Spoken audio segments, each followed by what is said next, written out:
Hello, welcome back to the Soul Sisters podcast. We are so happy that you're here with us today. We have a very special guest to introduce to you all, but before we get there, let's take a minute to get centered and take our breath for balance. So, on the count of three, we're all going to take a deep inhale. 1, 2, 3. And exhale, let it out. Getting ready for the day. And today we are super excited to introduce our very special guest, Heather Kesslar. Did I say that right, Heather? Yep. Perfect. We're happy that she's here. She works with energy, sound healing, Reiki, hypnotherapy, and we're going to tell you all about the amazing things that she does today. So welcome, Heather. We're so happy to have you. Thank you so much. Thanks for having me. Absolutely. So tell us, to get started, tell us a little bit about yourself, not just what you do, but who you are and what brings you here today with us. So thank you. Yes, I think like everyone else in 2020, I had a bit of an awakening. I think it had been brewing for years long before that. But I woke up in 2020 in a sea of mostly inauthentic relationships. I was drinking alcohol. I was a functional alcoholic with my husband. For 20 years, we had been together when this all started. And we met at a bar and we just kept on drinking together. It was casual drinking. It was, responsible drinking. It was most of the time, but it was just like any other person you would meet on the street. You would never know if you met us that we were literally functional alcoholics, and we didn't know either. So I had a voice inside me that kept kind of like poking at me and saying like, Heather, you're drinking too much. You need to, and I just kept going, oh, no, I don't have a problem with it because I have a job. I own properties. That I manage. I have a business. I have a job. I have a career. I have a child. I have a husband. I have all these things. So that doesn't fit the picture of what an alcoholic is. But I decided March 1st of 2020 to do an experimental dry month. And I said to my husband, you want to do it with me? This was prior to everything hitting the fan with COVID. And March 1st, we started doing our dry month. March 13th came along and suddenly everything shut down. The gym closed. I was so stressed out and so anxious. I couldn't even eat. I was so anxious with everything that happened with COVID in the beginning. I'm sure lots of people were. Yes. And I didn't start drinking again though. But what I recognized was in that moment that I lost all my addictions. I lost going to the gym. That was another addiction of mine, working out to suppress my emotions.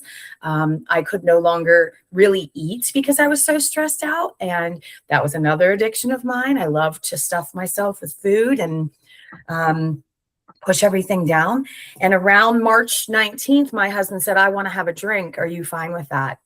And I looked at him and I kind of saw the next 5 years in my future. And I just said to myself, you can't do this for him. This is not something that you can change for him. However, with that knowledge, knowing I was no longer going to stay in that space. So I was aware at that moment, this was either going to make or break us. I knew that if he did not stop his drinking, I was going to divorce him. I was no longer going to remain in this relationship. And it really just awakened me to so many things that I had been pushing down and suppressing. And one of the biggest things was that I was sexually abused when I was a child. And I did not have anything but one conscious memory of something that occurred that I pushed down and I pretended wasn't really a big deal, didn't really matter. And then all the other things started to kind of come in and pour in. And I was giving my daughter a bath. She was 7 years old at the time. I was sitting on the edge of the bathtub with her, playing, talking to her, and I started having a panic attack. My husband was in the next room in the bathroom getting a shower. I remember asking him to come out. I don't think he realized, because I was trying to stay a little bit calm for my daughter. He didn't know what was going on. He had no idea how to emotionally support me whatsoever. for the next 4 years, he didn't support me, that he actually strayed and, ignored me and neglected me and abandoned me because my emotions were far too much for him to handle. And so I started having panic attacks, and I think I had about 4 or 5 panic attacks in 2020. And then I never had another one after that. Once I started, I recognized that I was having a panic attack in the moment I was having one. I got my head down on the ground. I went into a child's pose. I had been doing yoga for a few years prior to that. So I knew enough to kind of know that this is why people call an ambulance, because they think they're dying, because I started seeing myself and my daughter. I was floating above us, and I started disconnecting from myself, and it was absolutely terrifying. And but I knew somehow inside it was a panic attack, so I just kept breathing, and it took me about an hour to get out of it on my own. I just kept myself on the ground. I kept doing yoga poses. My husband was not at all invested in that, or even recognizing what I was going through. He had no capability of helping me. So I basically went through the next 6 years trying different things to help myself, because prior to 2020, I had tried Western medicine. I tried medication. I was depressed my entire life. I was anxious my entire life. I would have been called ADHD. I would have been diagnosed with all of those things. And the system that I begged for help from wasn't helping me. And so I decided to try different things. And one of the first things I did was Reiki. And that was incredible. And I can move on from there. I don't want to keep going on this story, but if, we can talk about that later. But basically it was an awakening. I remembered my sexual abuse. I was physically abused as a child. I was emotionally abused as a child. I was spiritually abused as a child. I went to Catholic school for 12 years. I experienced abuse basically everywhere I went. And it was the kind of abuse that people go, oh, well, you could have had it worse. Everybody deals with this. It was the generational trauma that was just kind of handed to me. And this is normal. This is how life is, and I was like, this doesn't seem right. This doesn't seem like this is the way life is. And I basically ultimately changed and put in the work so that I could support my daughter and not carry on the trauma that was instilled in me and given to me as a child. If I had gone through what I went through when she was born, if I'd stopped drinking, for example, I didn't drink the whole time I was pregnant. I didn't drink, but as soon as she was here, I was like, okay, it's my piece of me that I get to keep, right? So on my night times when she would go to sleep, I would have my bottle of wine would be ready. I would have my couple glasses of wine every night. I mean, I had glasses of wine every single day, every night. I didn't think anything of it. I thought, I can have a glass of wine or two to relax and chill out. And if I had gone through what I went through in 2020 when she was born, I would have traumatized her to no end. So I believe that the drinking actually saved my daughter because I was Snow White for 7 years of her life. I was not facing any of the shit that was brewing underneath. I had no idea what was coming for me. So I was able to keep a cap on it really well and treat her with kindness and love. And, she had a really rough beginning, but I was able to do that for her. And then when shit hit the fan, I felt like I was actually going down instead of going up, because all of a sudden, all the things that I was able to contain for my whole life were now staring me in the face, and I couldn't ignore them, and I couldn't go back to drinking. I could have. Most people do. When I went through what I went through, most people just decide that they're going to go back to it, because I do think in many cases that addictions are what protect us and keep us in a functional state. And then I became this, hot mess for about 2 years. I wanted to kill myself. I had constant suicidal ideations. I was absolutely not supported by my family of origin. I've walked away from multiple people in my family because I'm the black sheep. I'm the one who spoke up. I'm the one who stood up to all of it and said, I'm done with this shit. Yeah, I'm done. I'm not living in pretend world anymore. If y'all want to stay there, go right ahead, but I'm not going to be there. I mean, I've walked away from my best friend of 45 years. I walked away from childhood friend of 45 years. Another one. I will not stay in relationships that are trauma bonds. Mm-hmm. Because that's all I was in. And Mm-hmm. even my husband was a trauma bond relationship. We had to start over. Hmm.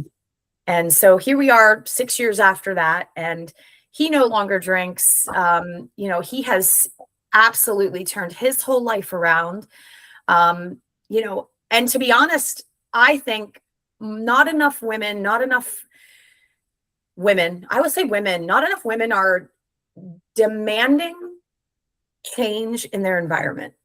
I agree. If you want something to change and you're holding on to a person you're allowing them to pull you down because Mm-hmm. they don't do it, you let them.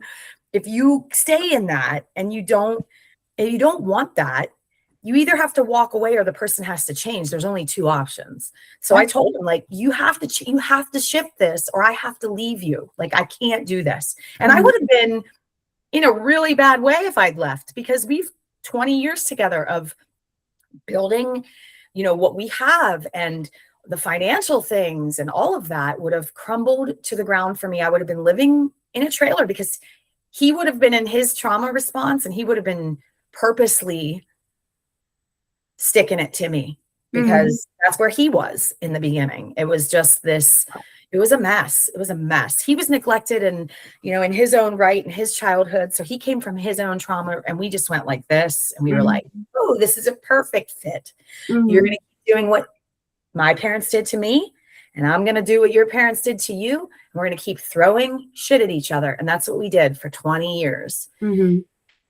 And it's an incredibly inspiring story, considering, it's not just the last 6 years, Heather. You have gone through so much from the time that you became human in this physical world all the way up through now. And I empathize with you because I very recently went through an actual mental breakdown myself about a year ago. And it's not the same context, but it is that same thing of like everything came rushing back at one time, right? And it was just like, holy shit, like, oh my God. And it's so overwhelming and you don't know which way to turn. And so I think it's one thing to live it. I think it's another thing to be comfortable to actually talk about it. So just want to give you your flowers for that. Thank you. Thank you. I started sharing my journey in 2020 on social media, on Facebook, on Instagram. People thought I was absolutely out of my mind. I didn't give a shit. I was just like, I'm going to share this feeling that I'm feeling because I know I can't be alone. And sure enough,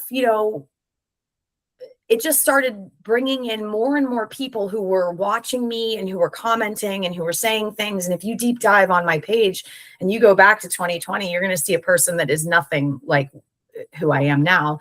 I was the same soul. I couldn't be comfortable enough in it to exist in that. It was just, I grew alongside everyone. It's kind of like I let everyone into there were many times where I shut it down and I felt ashamed, and the shame that you carry as a person who's been sexually abused is massive. And there's no one if there are people who make up sexual abuse, there's an entirely different trajectory and motive behind that. For someone who suffers their whole life in depression and anxiety and shame and stress and addiction and all of that, I'm not sharing this because I want the attention. I actually don't want to admit this. This is not something that a person wants to share. It's horrifically embarrassing to admit that happened to you as a child. So, but I know I'm not alone. I know 4 out of 5 women can relate to me. And I appreciate the flowers. I appreciate, I am my true authentic self now. And I find that the right doors open because of that. And all the doors that have closed, I'm grateful. I'm so glad they closed, because those doors actually held up energetic space that I couldn't hold on to all of that at once. It was too many Yeah. entities in my space, and I had to let go of a lot of Hmm. people. And a Hmm. lot of them think they walked away from me. And And that's okay. that's all Right. good. I'm thrilled that I pushed them out with my shitty behavior, or my whatever they think they walked away from. Yay. Bye. Good. Yeah. Go away. There's And yeah, always a reason for our energetic connections, and there's always a reason for our energetic dissipations, right? yes, And we might not know the reasons in the moment, but we get there eventually. And yes. whether the narrative, everybody has their own narrative in life. So whether their narrative matches yours, it doesn't really matter, because everyone is where they should be, in a Right. sense, right? Yep. So you told us a lot about the before, and I read on your website you had this quote, and you said you've lived the before and the after, and I'm really curious to know, like, how did your before guide you into this path of your after, because it's quite substantial, and yet you do this amazing work that is so light and so freeing for people. And I can't say that everyone who has had your experience has been able to make the same kind of transition. I feel that because of how I was raised, I learned the ability to watch everyone and know exactly what they were feeling, thinking, about to act. What were they going to do? I recognized their patterns. And therefore, in doing that, I learned to watch myself. And even as a young child, I can remember thinking things when I was very young. I have very spotty memories of childhood, but I remember thinking, I'm never going to do this to my kid. If I Mm. ever have a child, I would never do this to my child. Mhm. So I think living the before and after is living in the state of literally feeling like I was trapped inside a cage that I was put into, that I didn't ask to be put into, that I didn't want to be in, that I was clawing my way, trying to find my way out of it. Mhm. My soul has always been the same amazing, wonderful, perfectly imperfect soul. And I knew it. And I didn't know how to wake up from feeling that my personality was my trauma responses, that Mhm. my entire personality was anger and resentment and rage and frustration and anxiety and all of those awful low energy, shitty feelings. I knew that wasn't who I really was. But when you're in the trauma response over and over and over and over again, you don't know how to observe that, because Mhm. you're stuck in that neurological state. Living the before and after, I think the difference is I'm no longer in that cage unless Mhm. I'm triggered. And then Mhm. when I'm triggered, I'm trapped in it. But now it's only for like a minute. And Mhm. then I go, and I'm like, wait a minute. I'm totally triggered right now. This is not me. This is my neurological pathways going on overdrive and just autopilot. I've been a pediatric therapist for 23 years, so I know a lot about neurological regulation. And I Mhm. tell people all the time, it's like when you get into a sled and you start going down a hill, first time you go down it, it's pretty easy to shift and go Mhm. out of the path. But once you go down that path 20, 30, 40 times, you've dug a ravine so deep that you actually have to stand up, get out, pick up the sled, step up out of the path. It's a hell of a lot more work to change the pathways that have been kind of routed by dysfunction and trauma responses and Mhm. chemicals and hormones and all of the things that happen every time you go into that trauma response. I've been in fight or flight since I've been old enough to speak. Mhm. And the amount of cortisol in my system now, when I get triggered, I am like, that's an abnormal space for me. That's an abnormal feeling that comes inside me. The rage and the swirl and the energy and the shaking and all those feelings that make me want to punch someone or run, because I was always the fight or flight. I had to defend. I was ready to knock people out. That was my trauma, my favorite trauma response. Me too. Fight, baby. I'm like, I'll fight Yes. you. I stood up to my sister's bully when I was in first grade and she was in third grade. I punched him in the stomach on the bus. I was the exact same way. Yeah. So that presentation for most people is very scary. It's very intimidating. I intimidate a lot of people because my normal reactions were like, so honestly, understandably, people kind of go like this from that. And they're like, oh, what the fuck is that? What's wrong with that girl? Yeah. And then they label you and you're just an angry, aggressive, whatever. But the before and after is basically, now I know my body was responding to the emotions that I was trying to contain. And in trying to contain them, it was actually like squeezing Play-Doh from one of those extruders. Like it pushes and it makes the pressure so hard that it's all still creeping out anyway. And it's all visible to everybody, but you just don't know how to stop it from happening. And to me, I think it comes down to my neurological system. I think that's where the before and after is so drastically different, is that I learned through energetic, spiritual, physical, cognitive, all of those things helped me to neurologically regulate for the first time in my 52 years.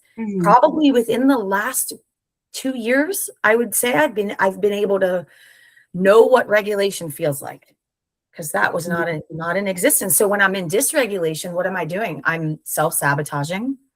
I'm triggered relentlessly over and over to things that maybe wouldn't be triggering me if I was regulated, because I'm in a space where I'm not seeing that my energy is not someone else's, or, my boundaries get muddled and I don't know what's mine, what's theirs. When you're not regulated, those things are very common. And I was just telling Emily before we got on here, Alyssa, that I've been in such an active state of working against self-sabotage in the last 2 months since I've started really ramping up with my business, because things are going really well. Nice. And I have that tendency that I want to fucking ruin all of it. I want to burn it all to the ground because I don't deserve that. Because I was told I ruined everything. I was called names. All the things that they live in your brain forever. And I tell myself those things and I'm like, wait, no, I don't tell myself those things anymore. But there's that tendency that I'm like, it wants me to ruin it. It wants me to ruin it. It wants me. And so I'm fighting against that lately. And I've been so tired because I'm fighting so hard to not sabotage what I'm doing here. Yeah. I think the fact that you're recognizing that is like snap worthy.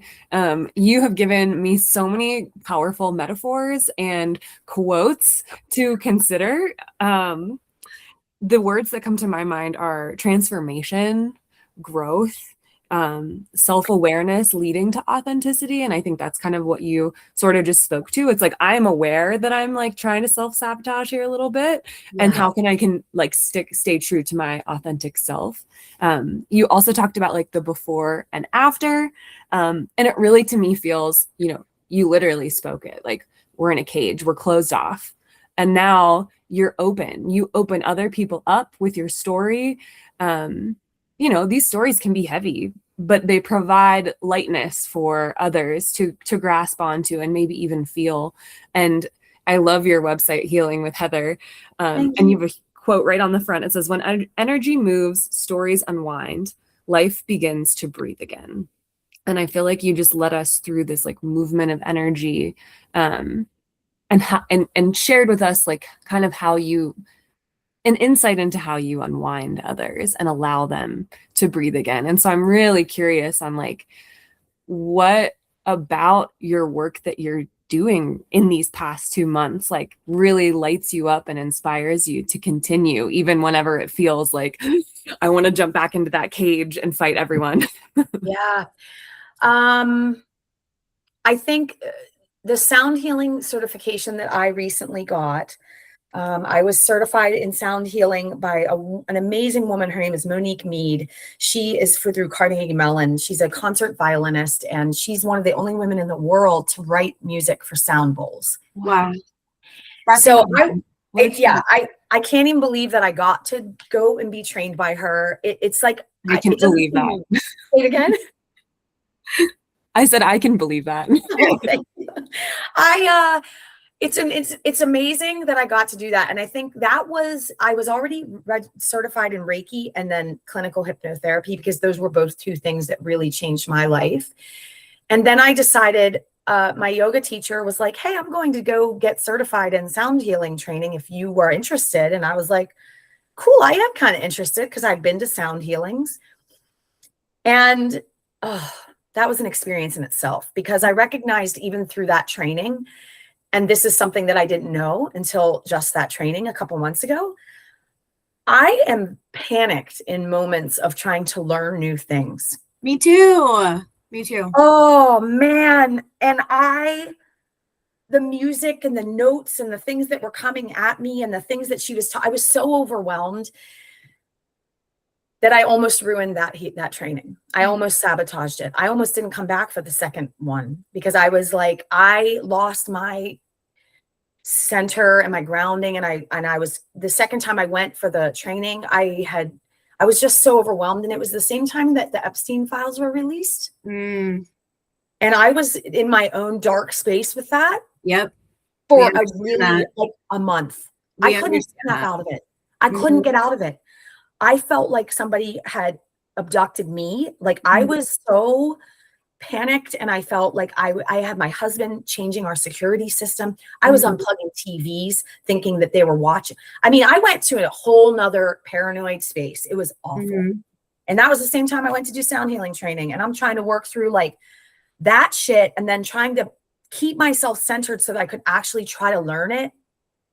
Even after I went for the trainings, I went to one level, and then the next level, and then I went to an advanced level. Even after those 3, I didn't have confidence. I had imposter syndrome like you wouldn't believe. Like, I can't do this. What makes me think I could? That was my whole life. Why do I think I could do this? Why? I can't do those things. I'm not good enough. I'm not smart enough. I'm not smooth enough. I'm not peaceful enough. I'm not, like, I needed to be all these other things to take this space up. And but sound healing was the triad. It like made the triangle perfect, because I have the Reiki, I have the hypnotherapy, and now I have the sound healing. And the sound healing allowed people to feel safer with me, because Reiki hypnotherapy is scary to people. They think I'm going to make them cluck like a chicken, or I'm going to do something to them. I mean, I'm like, I promise you're safe with me. Like, of all people, you're safe with me. But people are scared of these things. They call them woo-woo and all bullshit. It's all bullshit brainwashing, because they didn't want us to get better. They wanted us to stay unhealthy. So the sound healing was like it like closed the loop for me. And it gave me the confidence to just say, here's what I have to offer. And then I get them in for sound healing. I'm like, hey, I'm also a Reiki and a hypnotherapist if you need anything else. And it really did allow me to provide the services that I know, and the healing that I know that I can provide to people. They heal themselves. I'm not healing anyone through any of this. This is not me healing people. This is them choosing to heal themselves. And I'm just the lighthouse. I'm just the person standing here going, here's what I did. Here's what I have. So that's how I think I got to the space that I'm at now, is that the sound healing kind of helped me feel more confident in being able to speak to all of these things that I do practice. It's a beautiful thing. 2 things. First of all, I know what you mean by like people being intimidated and scared, because I'm also Reiki certified. And very short, funny story. When I first met my husband, before he of course was my husband, I did Reiki on him, and he shit his pants. He had a very large bowel movement immediately after we were done, and he was like, what did you do to me? And I was like, I didn't do anything. That was all you, my friend. So that was hilarious. But also, I want to talk about your sound healings, because I got to go to one, and it was, I've been to a lot, right? Like, I've done a lot of sound baths. I'm in the same community as you, where I've worked with different healers, different type of energetic healing, and it was a really beautiful experience. But my favorite part was actually in the beginning, where you were explaining to people who had never gotten a sound bath before that there may be parts that are uncomfortable for you. I'm doing it on purpose. And I was wondering if you would expand upon that a little bit, because I thought it was the most profound and important part of what you were doing, because taking the time to sit in what makes you uncomfortable is something that most people don't do. Yes. I have been triggering people for 6 years. And then I say to them, you're welcome. Yeah. You're welcome, because I'm giving you a gift. And many, many people over the course of the last 6 years have thrown their shit at me when I trigger them. They're like, how dare you have an opinion about this? And I'm like, yo, do your thing, boo. I'm going to do me. If you don't like what I'm saying, get off my page. Bye. I will trigger people, and I will not apologize for it. In the beginning, I used to apologize and be like, I'm sorry, I don't mean to be like insensitive or blah, blah, blah. And I'm like, no. Me sharing my opinion and my experiences and what I have firsthand experienced is going to be triggering to people. Yeah. And so with the bowls, the what happens with those and what I've learned is the frequency of all of my bowls are the same. However, the notes don't always work cohesively. Some notes, there's like the thirds and the fifths. I don't know if you are musical in any way. I am not. Even though I played the flute from 4th through 8th grade, I couldn't do it if you paid me. I have no idea how to read note music anymore. It's just not a part of my brain anymore.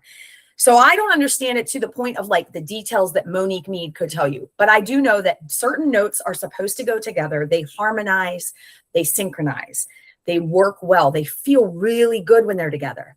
And then the other times where you put one note together that's not supposed to go with that other note, and what it's doing is creating resistance. It's almost like two magnets, and they're going like this, and they're trying to come together, but they don't want to be together. They want to fight each other. So they go like this and they push. And what that does in frequency is it actually stirs up the most deep, heavy duty shit that you've been holding, that's going to start to kind of feel like, what is happening? Like, I don't like this. And I've had people tell me they've been to other sound healings whereby the whole thing felt like that. And that's how I know sound healing certification is important, because you can't do that to someone who's in a neurologically dysregulated state for the entire time and never bring them back down, or you'll send them off to go have a panic attack and jump off a bridge. I mean, that's the truth. You have to really be careful about making sure everybody comes back to the center of themselves, or at least to the space that they walked in with. So, yeah, that's an interesting thing that happens with the bowls. And I always warn people, like, you're going to feel it and you're going to think it sounds awful, but I'm telling you that it's on purpose. And so just sit with it, breathe through it. I'll come back around quickly. But yeah.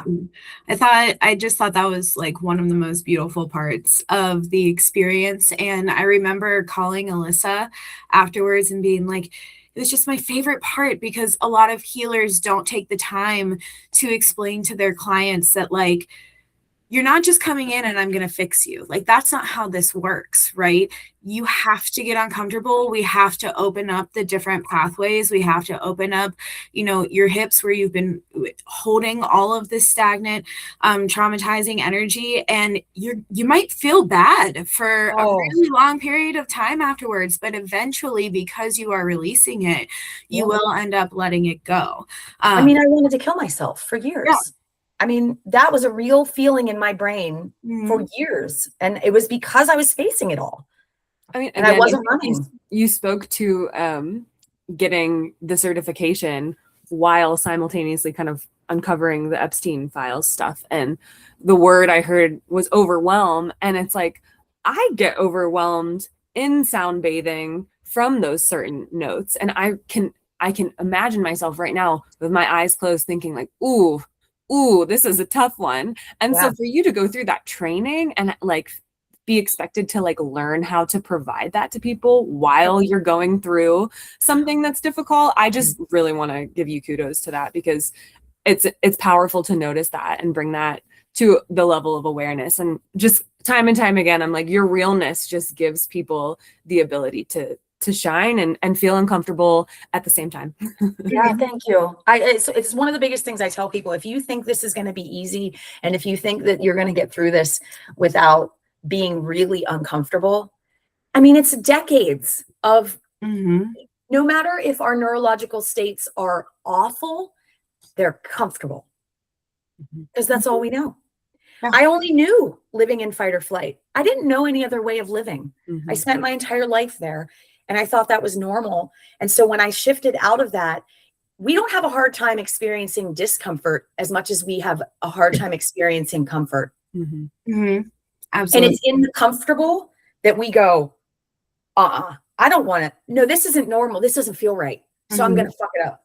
Mm-hmm. Mm-hmm. Am I I going to do think the something? word sound bath it almost leads to you thinking you're going to get a bath Yeah. and like it's going to be all healy fun, Yeah. nice. But sometimes you are bathed with difficulty in processing through things. So I think even just the word sound bath can be misleading to someone. So you being upfront right out the gate, like this isn't just a bath for your senses. This is like, we're going to wash you clean kind of thing. Yeah. Yeah. And then I have women telling me afterwards that they've never slept better that night. I So did it's sleep well that night. I did. I slept wonderful. really well that night. Yeah. Yeah. So, there's so many people that I think don't even realize that they have emotional wounds or that they're holding things in their body. Because the three of us all practice these types of things, it might be a little bit easier for us to identify. Heather spoke to it well, the Snow White. I was Yeah. like, oh, that's kind of powerful too.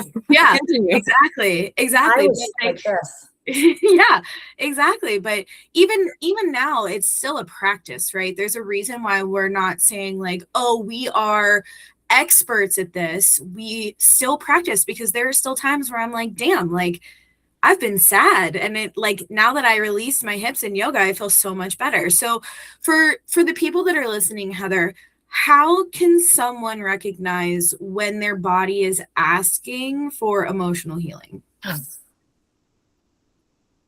So your body will speak to you in symptoms. That is something that I learned in hypnotherapy. Every single disease and condition can be traced back to an emotional root, and it doesn't need to be in your life. It can be in your ancestors' lives. For example, my Italian Catholic family, right? My mom's side of the family, the women are riddled with autoimmune disorders, all of them. Me too. Except me. Yeah. So it's interesting because I am a person, my opinion is very strong that every single disease can be traced back and it can be healed. Mm-hmm. And so whether that be through ancestral healing, people do, what's it when you dive back? What's that called? Akash, the Akashic records. Some people go back and they find things from their lineage. But like with my family, all the women in my family are notoriously, they don't like themselves. Mm-hmm. And so there's a lot that can be traced back to autoimmune where your body is actually attacking itself, but it's actually you attacking yourself with your own thoughts because your thoughts are not part of your soul. Your thoughts are responses to, what you believe, what you've been trained to believe, what you are getting thrown, what's getting thrown at you. And tell me again what your question was, because I went off track. No, you were totally on track, and you're actually speaking to me directly in this because I do have an autoimmune disease. Okay. And so what we were talking about is really like, how can someone recognize when their body is asking for emotional healing? And I agree with you because during my breakdown this time last year, I was diagnosed with OCD. The year before that, I was diagnosed with Hashimoto's. I've always had depression. I've always had anxiety, and it just felt like it was all imploding at one time. And I noticed that, is my Hashimoto's totally healed? No, but that's probably going to take a lot of time to unwind, right? But I do notice that my symptoms, now that I'm starting to regulate, I have a lot of therapy, I have a lot of practices that I go through, they're starting to get better because autoimmunes thrive off of stress, and the stress is created by your thoughts, but your thoughts are not who you are. And that is a huge thing for people that it's so hard to grasp. It really is. Well, and a lot of people want to just say, well, it's because of genetics, right? It's genetics. Well, why is it genetic? Ask yourself, it didn't happen in the last 50 years of my life. I didn't suddenly, it's genetic now because the emotions actually create hormonal and chemical shifts in your body, endocrine shifts. I mean, when we have a stress response, what's released? Cortisol. That cortisol has to go somewhere. It's not just release and then all goes away. That's not how our bodies work. So if we don't process those emotions, and so what we see in people who have emotional symptoms that need to be emotional suppression that needs to be dealt with, our bodies will speak to us in symptoms, exhaustion, depression, anxiety, self-sabotage, self-esteem issues. I mean, the exhaustion for me is kind of, I didn't sleep for 20 years. I think maybe it was even longer than that because I was drinking from the time I was 19. So I was in a state of constant, I wasn't getting REM sleep. You don't get REM sleep when you drink alcohol, you don't get REM sleep like you would. And so I think the physical, I had so many physical problems. I had joint pain. I was diagnosed with arthritis. I stopped eating gluten because I thought, well, that was what was contributing to my joint pain drastically. But thyroid and Hashimoto's, like that's also in my family too. And most of the women who have the thyroid issues in my family are the women who aren't speaking up. And so I have found that a lot of women, when they start actually using your voice, and it's interesting to hear you as you're sitting on a podcast now and you've been doing this for a year, and now your symptoms are getting better with your thyroid because your thyroid is actually doing what it was intended to do, which is emote and actually like go out of your body because it's not supposed to live here. It's supposed to speak. So sometimes people with migraines, it's because they've got all these thoughts.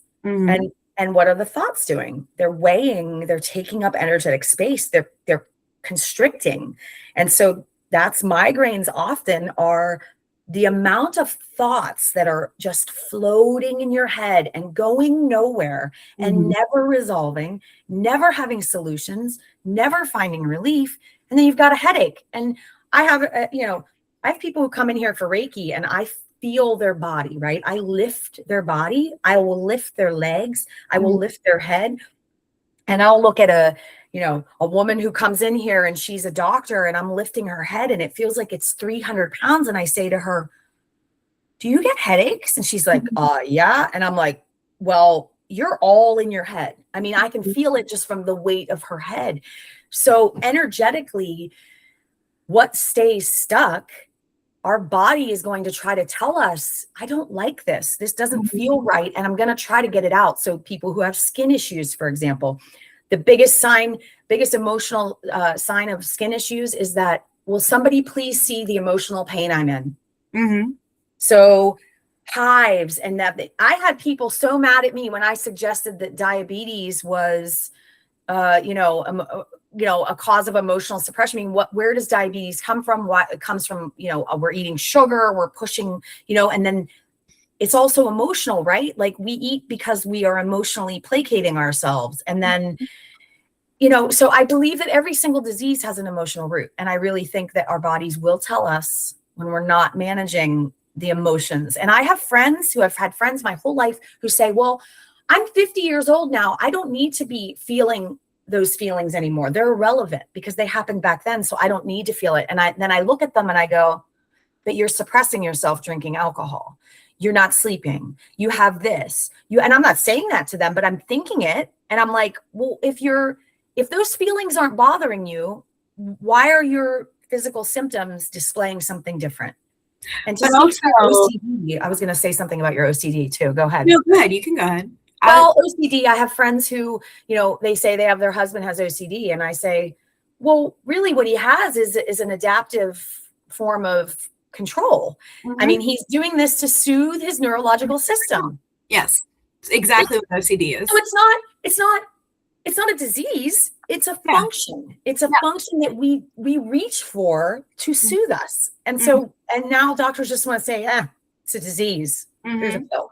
Yeah, exactly. Good luck with that. I mean, exactly. The man that I worked with when I got diagnosed, his name's Matthew Cotty, and you would love his program, Heather, because he's not against any path that anyone wants to take, but the path that he creates for you is all based on energy, and it's all based on, well, like, where do I feel it in my body? And I am not my thoughts. And like, exactly like you said, like, this is just a function. This is not a disease. Like, it's you trying to regain control. Yeah. So it's interesting that two people of very similar minds have the same outlook on what people consider a disease. Yeah. Yeah. Mm-hmm. There's too much labeling now in these days, and it's for profit. I mean, it's sad because I lived with depression my whole life. I don't have depression now. I lived with anxiety my whole life. I don't have anxiety. I don't live in these daily states anymore. Nothing else changed for me. I didn't suddenly take some other drug or do some other, anything. I just faced all of the things that were keeping me in those energetic spaces. And now, do I feel sad? Of course, that's a normal human emotion. Do I get anxious from time to time? Yes, normal human emotion. But I don't wake up every single day and live in that state. That's not my homeostasis, And that's huge. That's the before and after.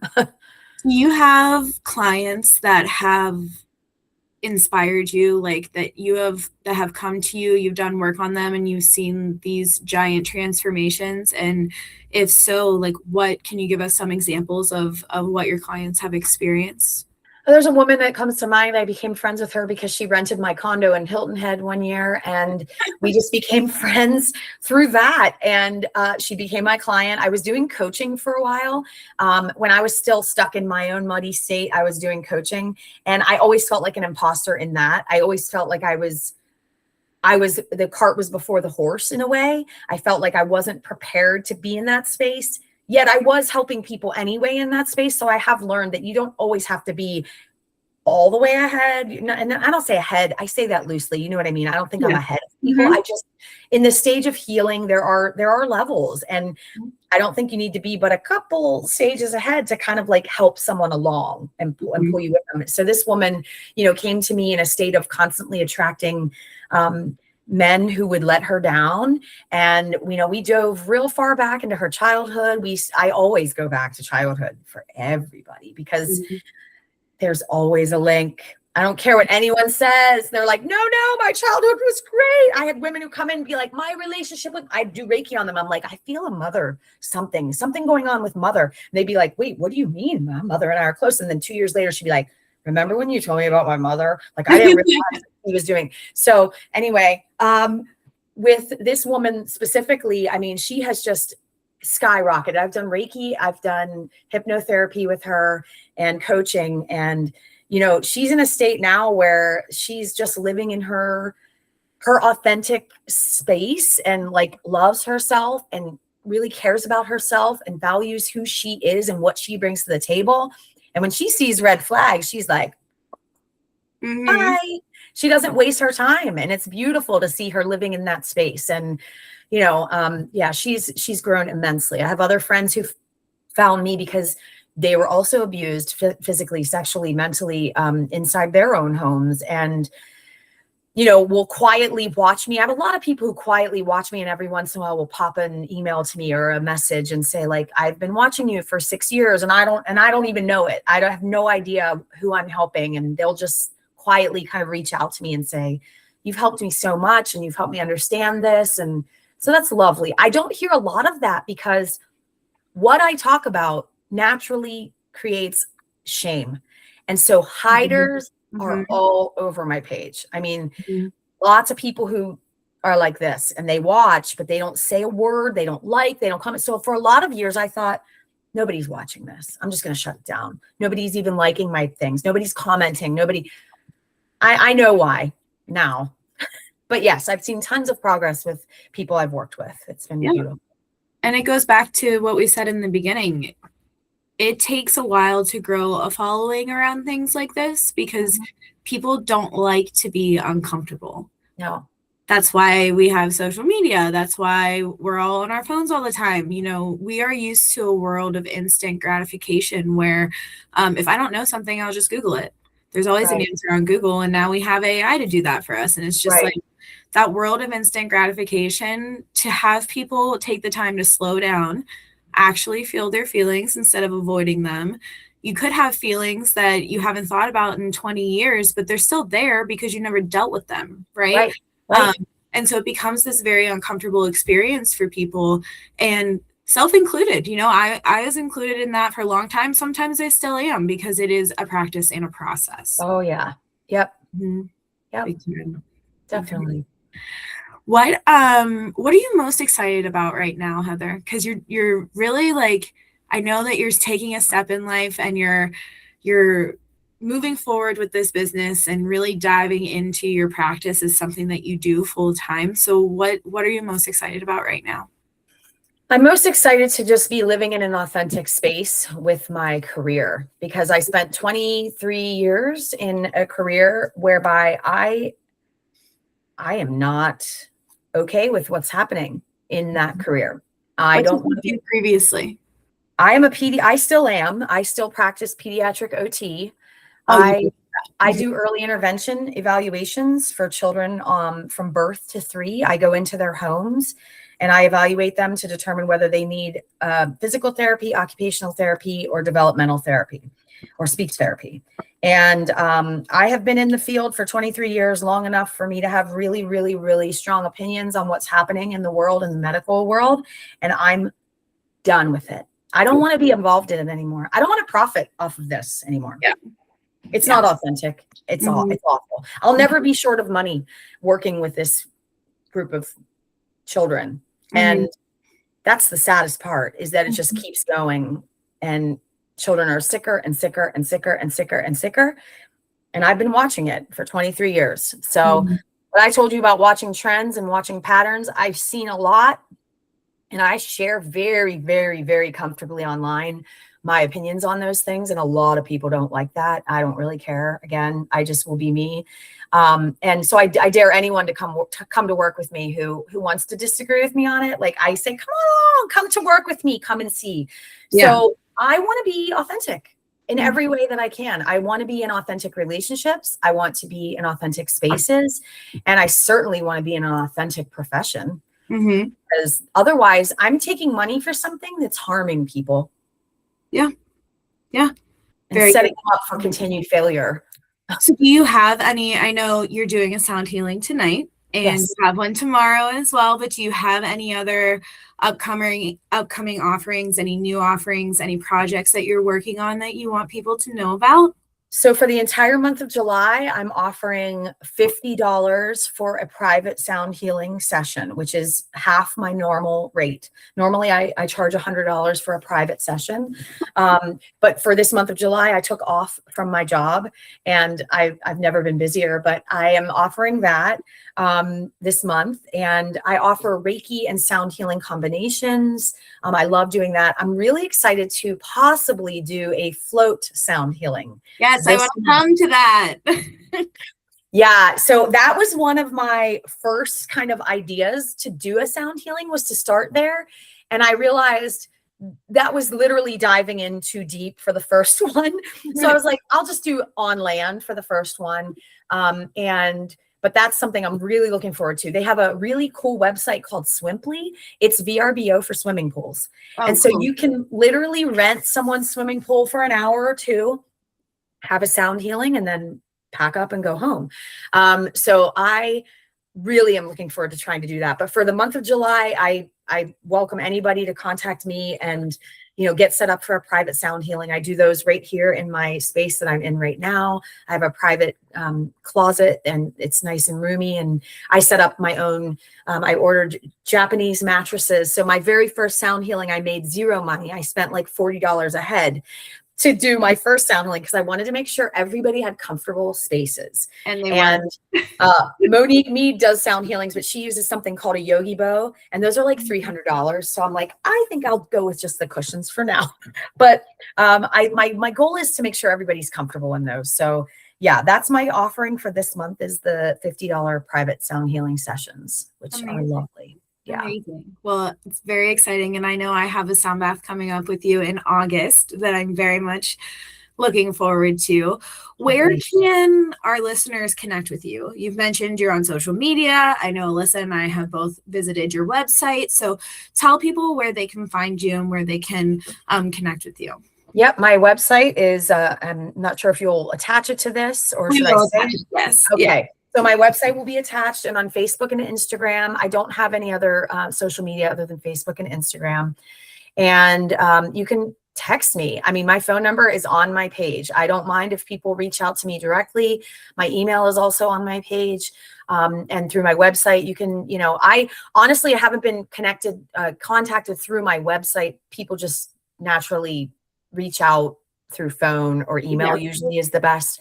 So any way is fine. Yeah. Absolutely. Wonderful. And you've hinted at this so much during our conversation today, and I'm so excited to ask you this question because Alyssa and I close with it all the time.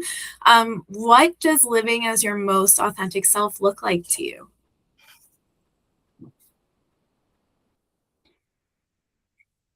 Well, there's a lot of reconnection to the little girl in me who, the days where I felt the most emotion around that, was raising my daughter and going through those simultaneous, stages of her life. And that's what happens when you have a child, is that you kind of go back to the same stages in your own life. And I've been able to reparent myself through raising her. And that's been a beautiful authenticity that has come about, because I've been able to recognize that that little girl was always okay. There was never something defective about her. There was never anything wrong with her, other than the things that were being done to her. And so I am now just in a space where I know my soul is free. No matter what happens to me in this earthly life, it's going to be tricky. It's going to be challenging because I'm here, and that's the whole thing of it. It's not supposed to be easy being a human. It's actually one of the hardest things probably a soul can go through. And so I just now recognize, and I have that connection to myself, and I don't ever lose it. I never lose contact with who I am at my core. And so no matter what doubts come in, no matter fear, no matter the shame, no matter any of the things that come in, I have a level of accountability now that just always allows me to recheck myself and reconnect. If I act like an asshole, I'm going to own that I acted like an asshole. It might not be in that exact moment that it happens. And my husband could be in a battle with me, and I could act a certain way to my daughter, and I can look like a completely different person, but I can come back now. And I can come back around really quickly now. It used to take me months, years to figure that out, but now I can do it in a day. And so being able to keep that connection is what has allowed me to live in that authentic space, and just all the authenticity that I bring into my life through it. I'm attracting everything I feel about myself.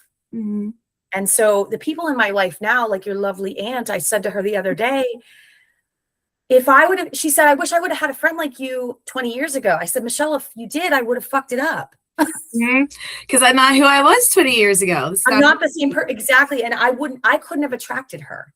That was not who I was. I was only capable of attracting the people that were at my energetic level. And now I'm bringing in people who I never thought I could have in my life, because I was trained to believe that I wasn't enough. And I've always been enough. And now I have that connection to my soul, and it never leaves. So that's lovely. Yeah. Thank you. Oh, you're bringing in people who recheck and reconnect, which you said, and I just am tickled with your excitement about what you have to offer and stepping into your authentic self. And when Emily asked Heather, what does it feel like to be most authentic? You took a huge breath and you closed your eyes and you spoke. And I was just pretty moved by that. Thank you. I really appreciate you showing up in this way. And I just wanted to share something else that you said, was you felt like once you got sound healing, you closed the loop. And just this, like 2 days ago, I went to a leadership conference and I was learning about the sacred number that is 9, which I think was Emily's volleyball number. My favorite number, yeah. Unironically. But the idea is that like the loop closes, the number 9, like 360 added together, 3 plus 6 is 9. Divided by 2, 180, 1 plus 8 is 9. So there's this like sacred number 9, and it's meant to symbolize like the loop is closed and you're on to the next cycle of your life. And I feel very deeply that you are currently entering into this next cycle of your life. And I'm so thrilled that you are honoring others and allowing them to kind of like feel their authentic selves too. So thank you so much. Yeah, you're so welcome. I feel that. I feel like I've entered into a different, it's just a different level now. It's just a different stage. And I don't look back much. I just, the only time you see me looking back on social media is to help others recognize certain things. Like I'll post a lot about people who abandoned me and left me in this process, but they did me a favor. And I know that now. But when you're going through that, it can feel awful. It can feel like, well, of course they're leaving me because I'm not good enough. It can just reinforce the exact thing you're trying to fight against. Yeah. And so it's okay to level up. Girl, and wave on the way up. Like the queen that you are. Yeah, I mean, I'm just saying, I don't like, yeah, I'm just me. And I think that is triggering in itself to a lot of people. We love that about you, Heather. It's been an absolute pleasure. I'm very excited because I know that we typically close the podcast with a meditation, and Heather has offered to give us that meditation today. So, Liz, if you just want to take us through everyone getting comfortable, and then Heather, we will let you take the meditation away. But we're so grateful that you were here to talk to us today, and we're so looking forward to working with you in the future. Oh, I'm so excited too. Thank you for having me. Yes. Thank you. Thank you. And I think we'll just say thanks for being here. Once Heather is done, we will end, and anyone can continue to sit in their bliss after this wonderful meditation we all get to have. So you can shake any cobwebs out, find yourself in a comfortable seated position. Maybe take a moment to take a few big deep breaths. And we'll just check before we connect. Thanks, Heather. Thank you.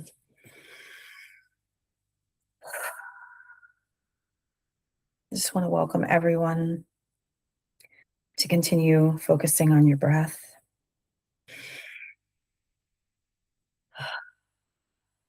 And with each exhale, think about letting go of a part of you that you've carried, that you think you need to keep. You don't. You can let it go. I want you to picture yourself in a field, and there are flowers all around. You can smell them. The air is cool. The breeze is blowing. And you have a backpack on. And inside that backpack are all the pieces of you that you have stored for your entire life. It's heavy.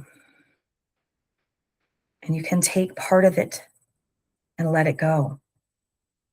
So I want you to imagine that you take the backpack off, unzip it, and start pulling out the pieces of you. Look at them.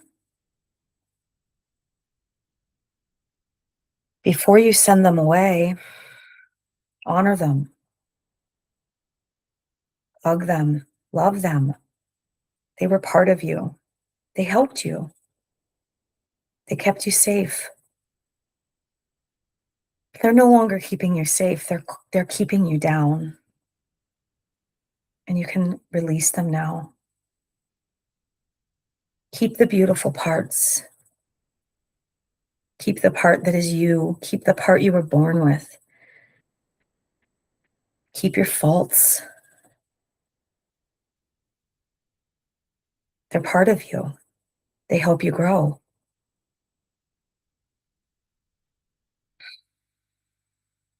Let go of the shame. It was never yours to begin with.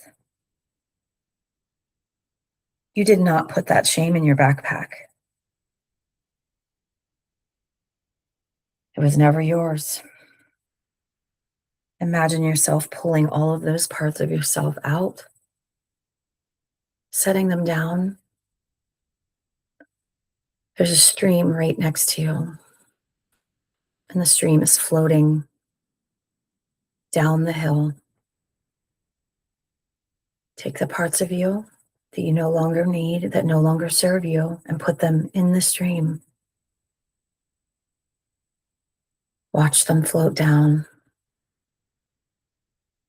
Watch them bounce around each other, almost like laughing children as they run into the swimming pool, splashing, laughing, clapping, cheering, seeing themselves for the first time in reality. You were born perfectly imperfect.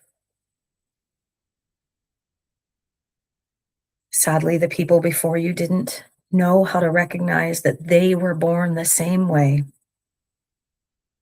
So they gave you all the parts of them that they couldn't fit in their backpack. They put them on you. Now you're letting go of those things. They weren't yours. I want you to look down at your backpack now and notice that there's only about a quarter of it left. Those are good things. You can keep them. Some of them you might need for a while longer.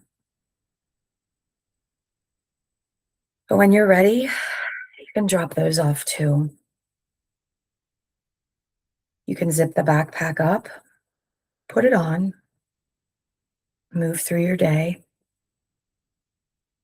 continue walking, but notice how much lighter you feel.